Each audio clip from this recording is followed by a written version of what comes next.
Bienvenue dans l'interview culture. C'est un marché à la croissance exponentielle qui a rapporté dans le monde en 2018 plus de 120 milliards d'euros. Ce marché, c'est celui des jeux vidéo. Il fait fleurir des entreprises, mais il génère des victimes, principalement chez les jeunes, en causant de plus en plus d'addictions. C'est un véritable sujet d'actualité qui fait l'objet d'une pièce de théâtre, L'écran de Max.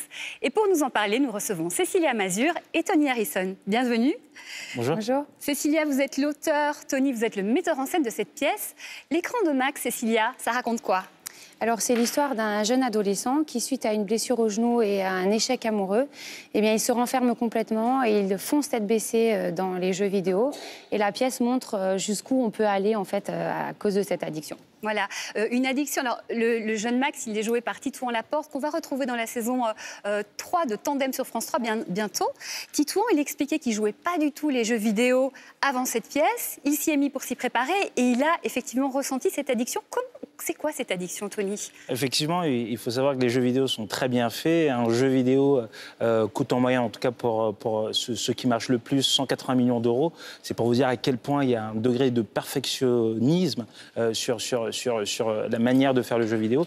Et plus on joue, plus on acquiert des compétences. Et ces compétences-là, on n'a pas envie de les perdre, donc on reste accroché au jeu. Et souvent aussi, les jeunes s'en servent aussi pour une fuite. Oui, et puis il y a des systèmes de récompense qui les tiennent... Les loot box, notamment avec les boîtes mystères, effectivement. Voilà. Alors, on précise que le but n'est pas d'être contre les jeux vidéo, mais d'en faire une bonne utilisation. Ce que je vous propose, c'est de regarder tout de suite un extrait de l'écran de Max. Tu préférais rester devant ton ordi tout seul au lieu de venir? Mais t'es malade ou quoi? On en reparlera quand papa sera là. Un autre week-end. Nous serons partis. Au secours, Max! Je préfère que tu lises un bon bouquin plutôt que d'être scotché à ton écran.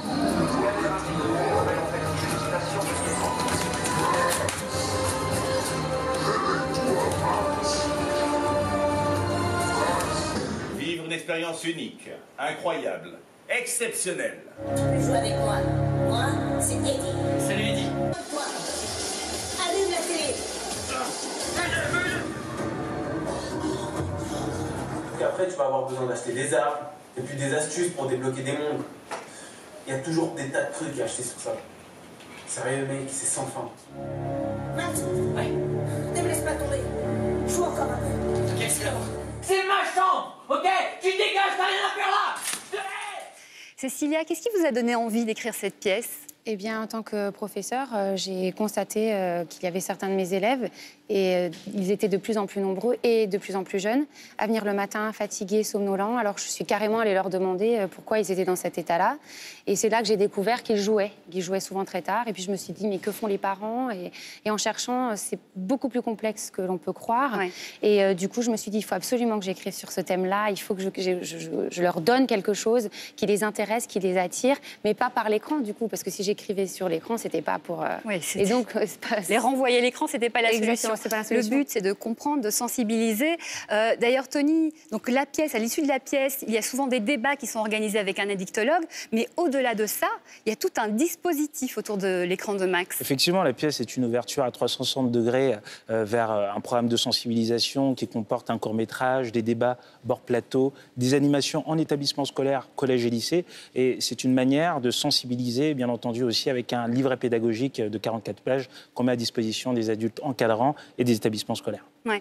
Vous sentez une vraie inquiétude des parents à ce sujet, ouais. Effectivement, les parents sont un peu désabusés parce qu'il n'y a pas de moyens et de support pédagogique autour d'eux. On est rempli de technologie, mais on n'a pas de mode d'emploi. Coupables, ils ne savent pas quoi faire. Dans l'écran de Max, on comprend bien que c'est par le dialogue, l'écoute que les choses vont se faire.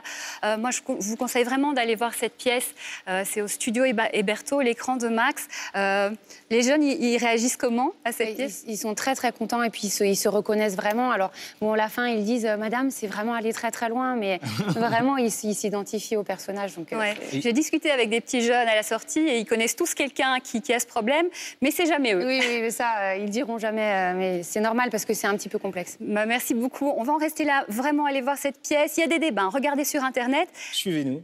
Voilà, on les suit. Merci beaucoup, Cécilia Mazur, Tony Harrison, et bravo pour tout ce que vous faites. Merci beaucoup. On se retrouve demain pour une nouvelle interview culture, et d'ici là, bon spectacle.